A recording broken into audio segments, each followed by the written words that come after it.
Hello viewers. इस video में हम मेंटेनेंस के बारे में पढ़ेंगे। हम देखेंगे कि मेंटेनेंस किसको मिलता है, किसको नहीं मिलता और मेंटेनेंस लेने की प्रक्रिया क्या है। मेंटेनेंस से रिलेटेड प्रोविज़न बीएनएसएस के चैप्टर 10 में है। 144 टू 147 सेक्शन जो है वो मेंटेनेंस से डील करता था। पहले ये प्रोविज़न सीआरपीसी में 125 टू 128 में था, लेकिन अब बीएनएसएस के 144 से 147 में मेंटेनेंस से रिलेटेड प्रोविज़न है। सेक्शन 144 और जो भी सेक्शन है उन्हें हम क्वेश्चन आंसर के फॉर्म में पढ़ेंगे। जैसे कोई भी सेक्शन का कोई भी प्रोविज़न हो वो किसी न किसी क्वेश्चन को आंसर कर रहा होता है, और जब हम उसे क्वेश्चन आंसर फॉर्म में पढ़ते हैं तो वो आसानी से समझ भी आ जाता है और हमें याद भी हो जाता है। तो हम सेक्शंस को क्वेश्चन आंसर फॉर्म में पढ़ेंगे। So let's start with section 144। जो भी सेक्शन का कंटेंट है उससे मैं क्वेश्चन फ्रेम करूंगा और फिर उसी सेक्शन से उसे आंसर करने का प्रयास करूंगा, और इस प्रक्रिया में मैं पूरे सेक्शन का एक एक वर्ड कवर करूंगा।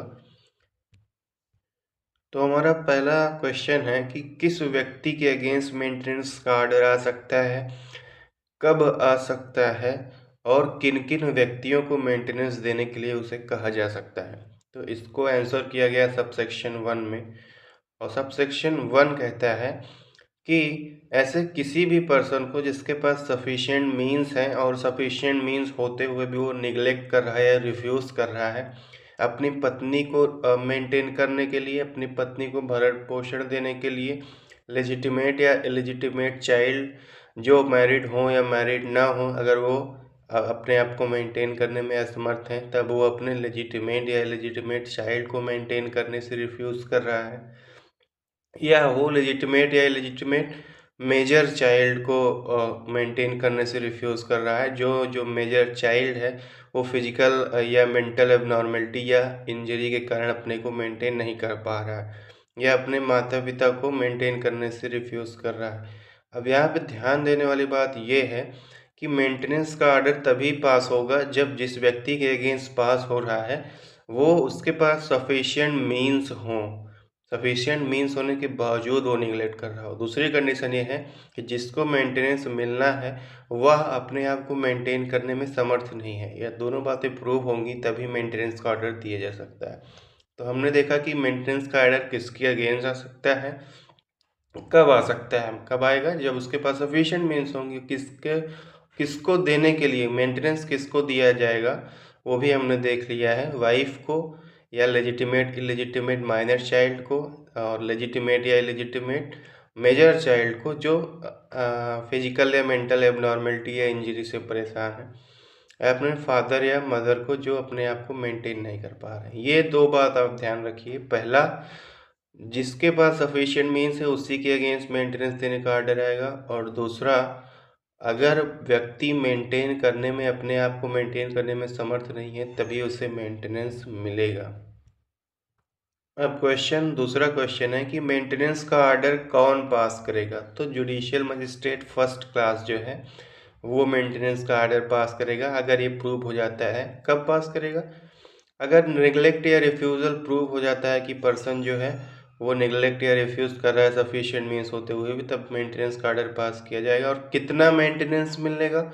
मेंटेनेंस उतना मंथली अलाउंस मिलेगा जो मजिस्ट्रेट जो है वो उचित समझे और उस व्यक्ति को मिलेगा जिसको मजिस्ट्रेट समय समय पर डायरेक्ट करे। तो यहाँ पे हमने 3 प्रश्नों के आंसर देखे। पहला, किसका जुरिस्डिक्शन है मेंटेनेंस देने के लिए? जुडिशियल मजिस्ट्रेट फर्स्ट क्लास का है।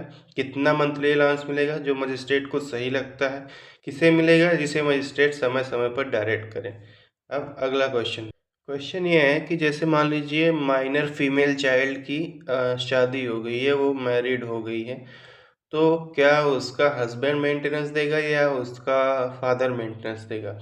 तो यहाँ पे ये है कि अगर हस्बैंड जो है उसको मेंटेन करने में असमर्थ है तो उस केस में जो मजिस्ट्रेट है वो फादर को ऑर्डर कर सकता है कि जब तक वो मेजॉरिटी अटेंड ना कर ले वो लड़की तब तक आप मेंटेन करिए, अगर हस्बैंड के पास सफिशिएंट मीन्स नहीं है तो।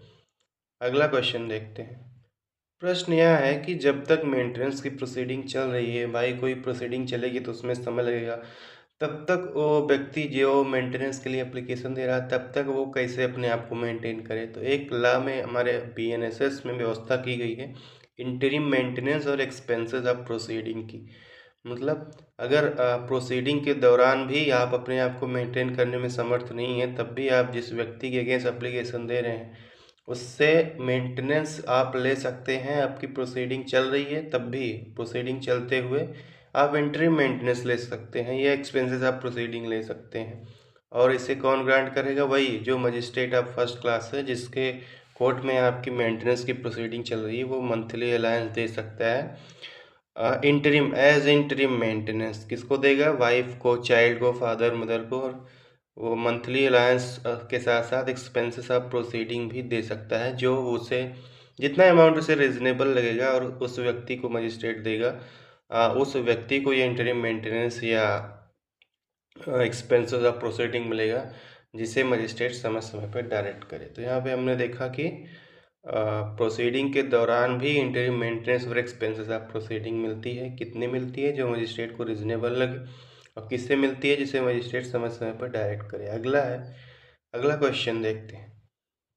अब ये जो में एप्लीकेशन दिया गया है इंटरिम मेंटेनेंस के लिए और एक्सपेंसेस ऑफ प्रोसीडिंग के लिए, अब इसके लिए तो कोई टाइम लिमिट फिक्स करनी पड़ेगी कि जल्दी से डिसाइड हो जाए, ताकि उसे जल्दी ये एक्चुअली स्पीडी रेमेडी देने के लिए है ही, तो एक टाइम फिक्स करना ज़रूरी है। इसीलिए लिखा है कि 60 दिन के अंदर अंदर वो इंटरिम मेंटेनेंस और एक्सपेंसेस ऑफ प्रोसीडिंग की जो एप्लीकेशन है वो डिसाइड हो जानी चाहिए 60 दिन के अंदर।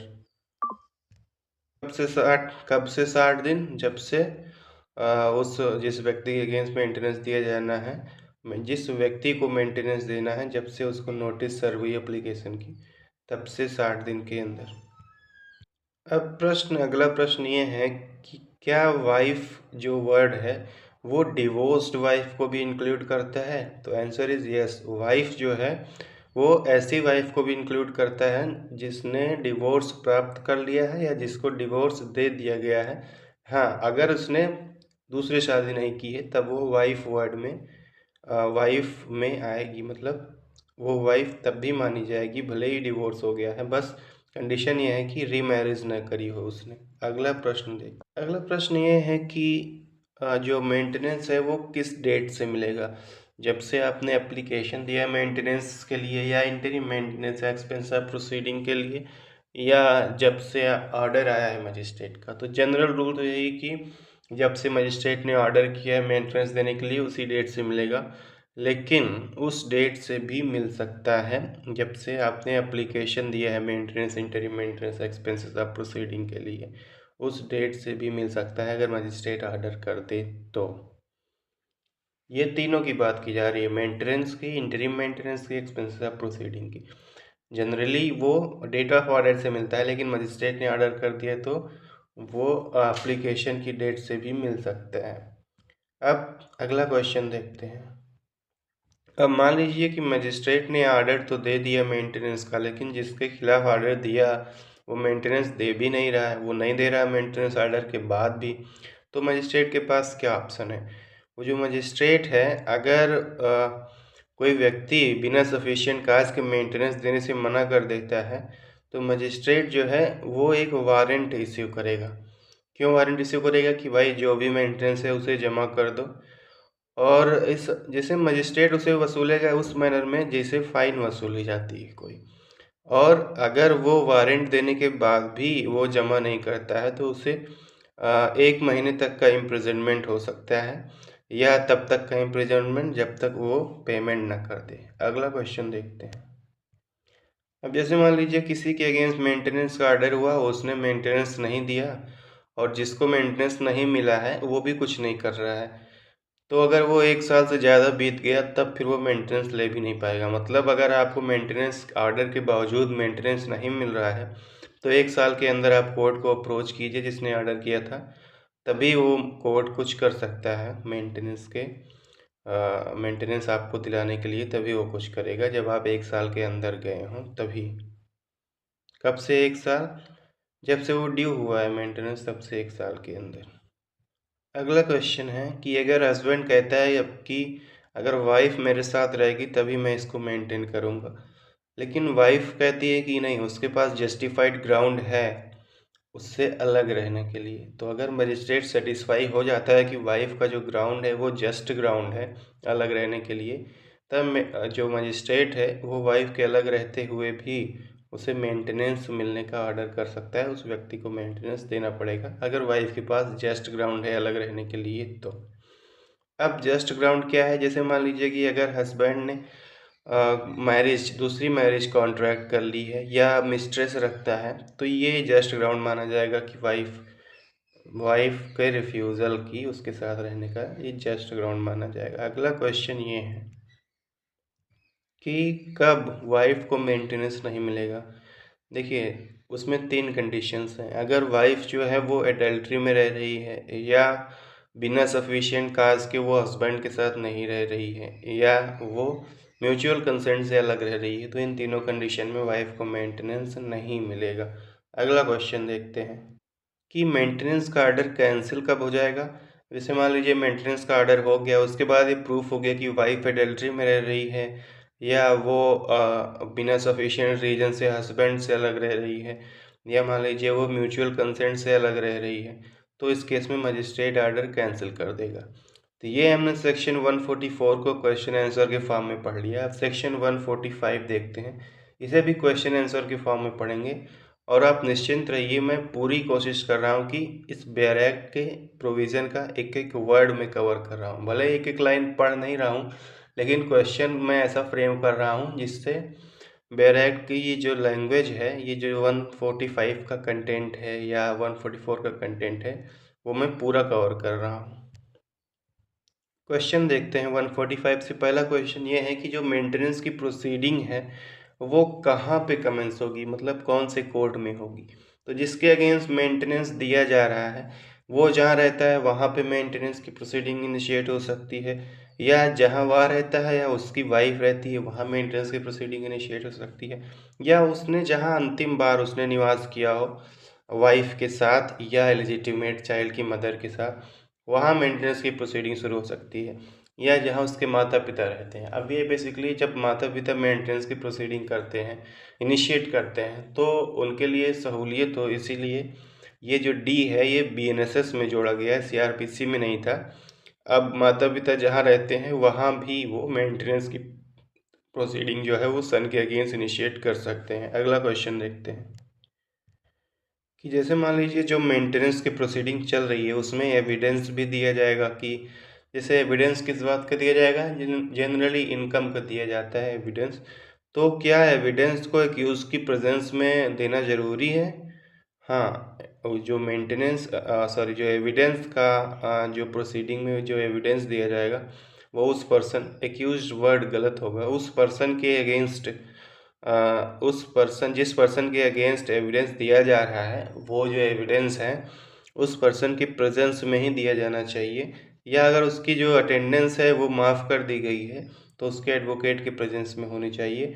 और किस मैनर में एविडेंस रिकॉर्ड होगा, जैसे समन केस में रिकॉर्ड होता है वैसे रिकॉर्ड होगा। अब अगला क्वेश्चन देखते हैं। अगला क्वेश्चन ये है कि जैसे मान लीजिए जिस पर्सन के अगेंस्ट जो मेंटेनेंस का आर्डर है वो मेड किया जाना है, वो समन्स की सर्विस को विलफुली अवॉइड कर रहा है, कोर्ट आने से वो निगलेक्ट कर रहा है, तो मजिस्ट्रेट क्या कर सकता है? मजिस्ट्रेट एक्स पार्टी आर्डर दे सकता है।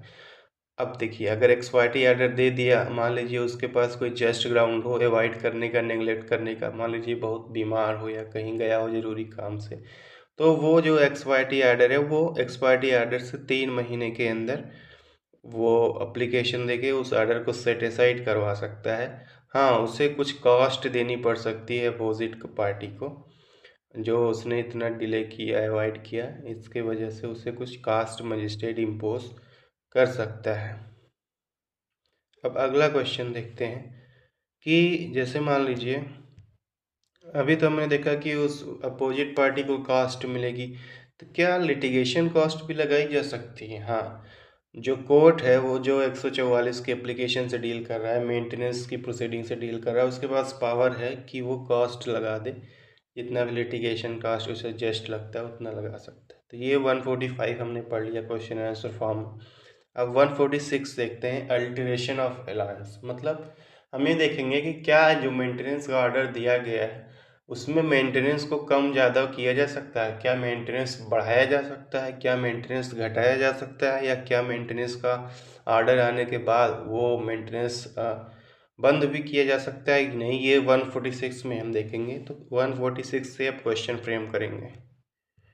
क्वेश्चन ये है कि अगर जिस व्यक्ति को मेंटेनेंस मिल रहा है या जो व्यक्ति मेंटेनेंस दे रहा है, मेंटेनेंस या इंटरिम मेंटेनेंस, अगर उसकी सर्कमस्टेंसेस चेंज हो गई, सर्कमस्टेंसेस चेंज हो गई मतलब उसकी इनकम कम या ज़्यादा हो गई, तो क्या मजिस्ट्रेट जो है वो मेंटेनेंस का अमाउंट अल्टर कर सकता है और कम ज़्यादा कर सकता है? हाँ, मजिस्ट्रेट जो है वो मेंटेनेंस या इंटरिम मेंटेनेंस का अमाउंट ऐसे चेंज ऑफ सर्कमस्टेंसेस के केसेस में वो अल्टर कर सकता है। अगला क्वेश्चन देखते हैं। अगर मान लीजिए कॉम्पिटेंट सिविल कोर्ट का कोई आर्डर है और मजिस्ट्रेट जो है, मजिस्ट्रेट को ऐसा लगता है कि भाई इस ऑर्डर के कारण जो मेंटेनेंस मैंने दिया है 144 में उसे कैंसिल या वेरी किया जाना चाहिए, तो क्या वो कैंसिल या वेरी कर सकता है? हाँ, वो कैंसिल या वेरी कर सकता है अगर उसे लगता है कि कॉम्पिटेंट सिविल कोर्ट के आर्डर के कॉन्सिक्वेंस में मेंटेनेंस कैंसिल या वेरी किया जाना चाहिए, तो वो मेंटेनेंस कैंसिल या वेरी कर सकता है। अब अगला क्वेश्चन देखते हैं जो सेक्शन 3 से 146 से बनता है, वो देखिए।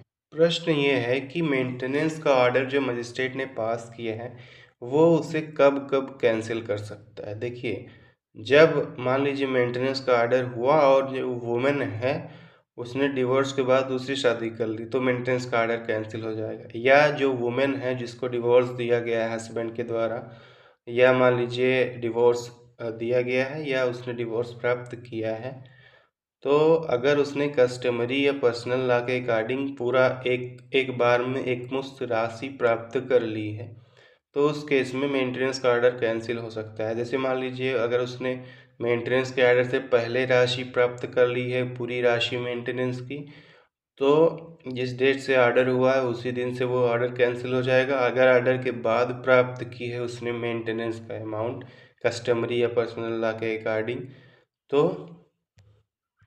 उस पीरियड के एक्सपायरी तक वो जो मेंटेनेंस का ऑर्डर है वो कैंसिल होगा जिस पीरियड तक मेंटेनेंस उसे पे कर दिया गया है। अगला क्वेश्चन देखते हैं। सॉरी सॉरी अभी तो वही क्वेश्चन चल रहा है कि कब कैंसिल हो सकता है। तीसरी कंडीशन ये है जब कैंसिल हो सकता है कि जो वुमेन ने डिवोर्स ऑब्टेन किया है हस्बैंड से, उसने वॉलेंटरी सरेंडर कर दिया अपना राइट टू मेंटेनेंस या इंटरिम मेंटेनेंस डिवोर्स के बाद, तब मजिस्ट्रेट ऑर्डर कैंसिल कर सकता है। तो हमने 3 केसेस देखे जब ऑर्डर कैंसिल हो सकता है। पहला, उसने रीमैरिज कर लिया, दूसरा उसे कस्टमरी या पर्सनल लॉ के अकॉर्डिंग पूरी राशि एक साथ मिल गई, तीसरा हमने देखा कि जब उस वुमेन ने वॉलंटरली सरेंडर कर दिया राइट टू मेंटेनेंस, तो मजिस्ट्रेट इन 3 कंडीशन में ऑर्डर कैंसिल कर सकता है। अब अगला क्वेश्चन देखते हैं 146 से।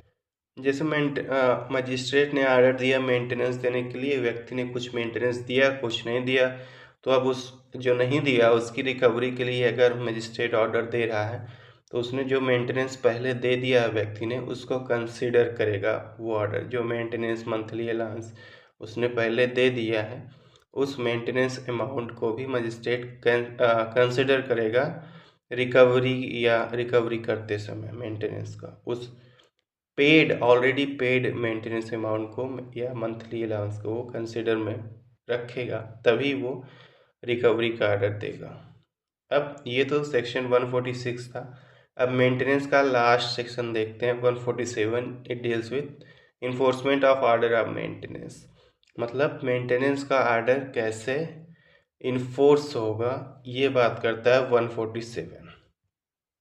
147 से पहला क्वेश्चन देखते हैं कि क्या 147 से पहला क्वेश्चन ये है कि कॉपी ऑफ जो ऑर्डर है मेंटेनेंस की वो किसको दी जाएगी। तो कॉपी ऑफ जो मेंटेनेंस ऑर्डर की कॉपी है वो पहली बात तो फ्री ऑफ कॉस्ट दी जाएगी और वो उस पर्सन को दी जाएगी जिसके फेवर में ऑर्डर किया गया है, या उसके गार्जियन को दी जाएगी, या ऐसे पर्सन को दी जाएगी किसी ऐसे पर्सन को जिसको अलाउंस या मेंटेनेंस, अलाउंस ऑफ मेंटेनेंस या interim maintenance expenses of proceeding दी जाएगी, किसी ऐसे व्यक्ति को दी जाएगी। मतलब पहला किसको दी जाएगी, जिस व्यक्ति के फेवर में आर्डर मेड किया है उसे दी जाएगी, या उसके गार्जियन को दी जाएगी, या ऐसे पर्सन को दी जाएगी जिसको अलायंस फॉर मेंटेनेंस या interim maintenance expenses of proceeding पे किया जाना है, उसे दी जाएगी।